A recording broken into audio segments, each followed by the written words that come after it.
जय शनिदेव, जय श्री राम भाइयों। आज का हमारा विषय है गुप्त धन काला क्यों पड़ता है। इसके बारे में आज हम चर्चा करने वाले हैं, विश्लेषण करने वाले हैं। अगर आप मेरे चैनल को फॉलो नहीं किया, सब्सक्राइब नहीं किया, लाइक नहीं किया, शेयर नहीं किया तो सबसे पहले फॉलो, सब्सक्राइब, लाइक, शेयर करिए। क्योंकि जो भी हम आपको जानकारी देते हैं भाइयों, बिल्कुल सही जानकारी देने की कोशिश करते हैं। तो आपको ऐसी सही जानकारी कहीं भी सुनने को नहीं मिलेगी, तो चैनल को फॉलो, सब्सक्राइब ज़रूर करिए। तो भाइयों देखिए, जो गुप्त धन की जो बातें होती है, इसमें बहुत सी समझ में अफवाहें होती है, बहुत सी चर्चा होती है।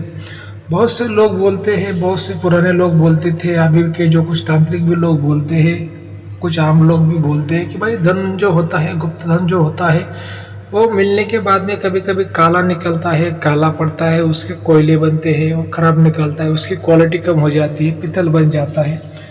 तो क्या ऐसा क्यों होता है? क्या पहले से वो धन वैसा काला होता है, उसकी क्वालिटी कम होती है, या फिर निकलने के बाद में कोई शक्ति उसको ऐसा खराब बना देती है, उसकी क्वालिटी कम कर देती है? तो इसका क्या रहस्य है?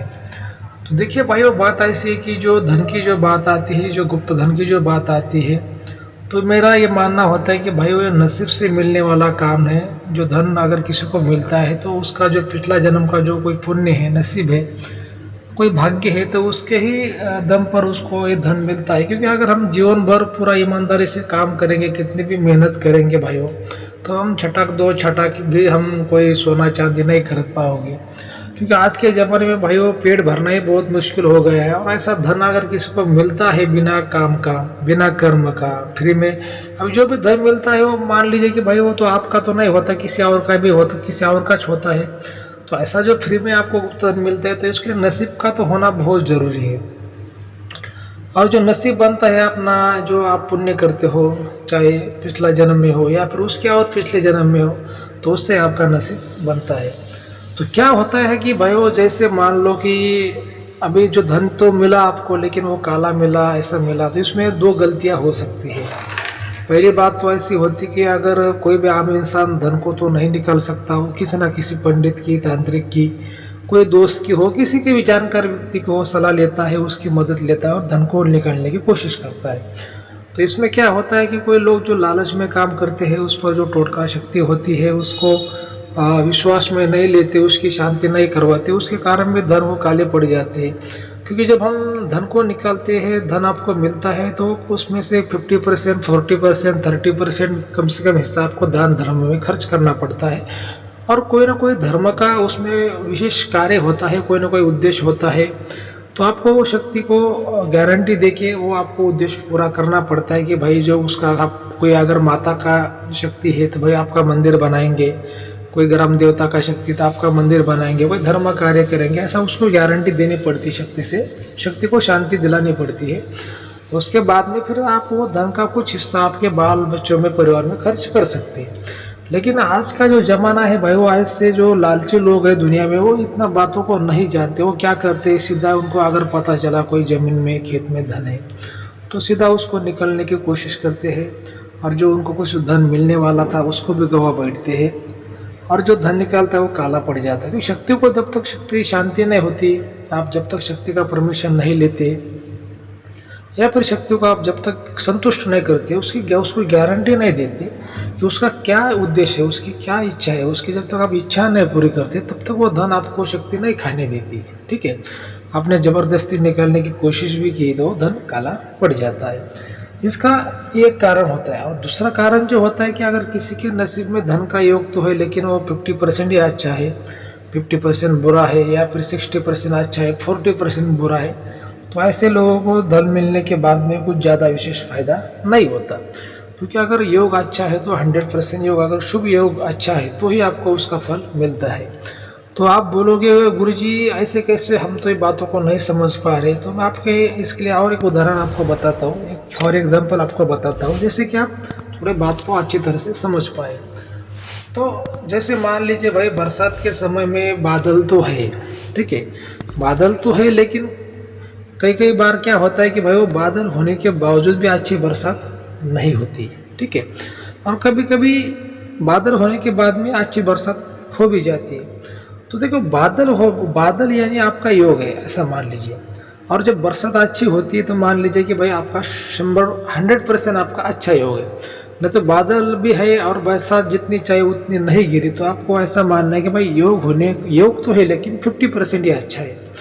तो ये मतलब होता है भाइयों कि योग तो होना चाहिए लेकिन वो योग अच्छा होना चाहिए और 100% अच्छा होना चाहिए, उसमें कोई बुराई नहीं होनी चाहिए, तो तभी आपको उसका अच्छा फल मिलता है। अब इसके लिए हस्तरेखा, कुंडली विश्लेषण, बहुत सी बातों को तंत्र शास्त्र में देखा जाता है, ज्योतिष शास्त्र में देखा जाता है, हस्तरेखा शास्त्र में देखा जाता है। बहुत सी विद्याओं के अंतर्गत जो सनातन धर्म की जो विद्या है, सतोगुणी, तमोगुणी, रजोगुणी, ऐसे बहुत सी विद्या है जैसे उसमें वो देखा जाता है, तो वो बातों को आप फिर समझ पाओगे।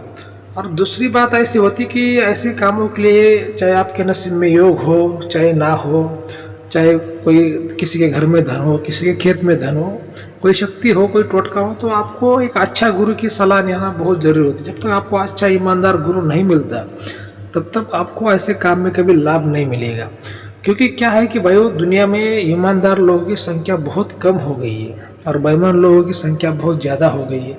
इस वजह से ईमानदार गुरु मिलना भी आवश्यक है। और खाली ईमानदार गुरु से नहीं, वो ज्ञानी भी गुरु होना चाहिए, उसके पास में सभी विद्याओं का ज्ञान होना चाहिए। जो त्रिगुण है ब्रह्मांड में, त्रिगुण का भी उसके पास में ज्ञान होना चाहिए, त्रिदेव त्रिशक्तियों का भी ज्ञान होना चाहिए, तभी वो आपकी सही तरह से मदद कर पाता है। नहीं तो अगर आप एक ही गुण का गुरु करोगे तो आपकी सही तरीके से मदद आपकी नहीं कर पाता, वो आपकी अधूरी मदद करता है, उसको आपका ज़्यादा फायदा नहीं कर सकता। तो गुरु ऐसा होना चाहिए कि तीनों भी गुणों का उसके पास में ज्ञान हो और त्रिदेव और त्रिशक्तियों का भी ज्ञान हो, ठीक है। तो भाई वो बात ऐसी होती है कि बहुत से लोग हमारे जो शिष्य लोग हैं या फिर जो भी कुछ हमारे चाहने वाले लोग हैं, तो हमें सवाल पूछते हैं, गुरु जी ऐसा हुआ वैसा हुआ, कुछ लॉस हुआ, कुछ संकेत मिले, धन की शक्ति के संकेत मिले, और किसी घर में धन है, ऐसा है वैसा है, तो शक्ति प्रॉब्लम दे रही है, नेगेटिव प्रॉब्लम दे रही है, काम धंधों में दिक्कत दे रही है, घर परिवार में दिक्कत दे रही है, सुख शांति में कमी ला रही है, तो ऐसा क्यों होता है। तो देखिए भाई वो जो धन होता है ना, तो जहाँ भी धन होता है, धन की शक्तियाँ होती है, तो आदमी का पूरा वो सुख चैन छीन लेती है। और भी इसको अच्छी तरह से समझने के लिए मैं आपको और एक उदाहरण बताता हूँ कि जैसे मान लीजिए कि जब तक आपके घर में पैसा नहीं है तो भाई वो मान लीजिए कि वो व्यक्ति को ज़्यादा चिंता नहीं रहती है, चिंता तो रहती है पैसा नहीं लेकिन ज़्यादा नहीं रहती है, खा पी के सो जाता है। लेकिन किसी के घर में अगर अचानक से 1 करोड़ 2 करोड़ रुपए ऐसा आ जाए तो बार बार वो तिजोरी को देखता रहेगा, भाई कोई चोर ना आ जाए, कोई चोर ना आ जाए, मेरा पैसा कोई चुरा के ना लेके जाए, मतलब रात भर नहीं सोएगा, उसको चिंता रहेगी। वैसे ही अगर किसी के घर में धन रहता है, धन की शक्ति रहती है, तो क्या होता है कि वो शक्ति घर का पूरा सुख चैन छीन लेती है और व्यक्ति को पूरा चिंता में डाल देती है। तो फिर भी ठीक है, अगर किसी को कोई सवाल है, कोई समस्या है, तो जो स्क्रीन पर आपको नंबर दिखाई दे रहा है उस पर आप हमें व्हाट्सएप कॉल कर सकते हैं। लेकिन जो चैनल के फीस है भाई वो आपको लागू रहेगी, इस बात का आपको ध्यान में रखना है। तो और आज का अगर वीडियो आपको अच्छा लगा तो अपने चैनल को फॉलो, सब्सक्राइब, लाइक, शेयर जरूर करना है। जय शनिदेव, जय श्री राम, धन्यवाद।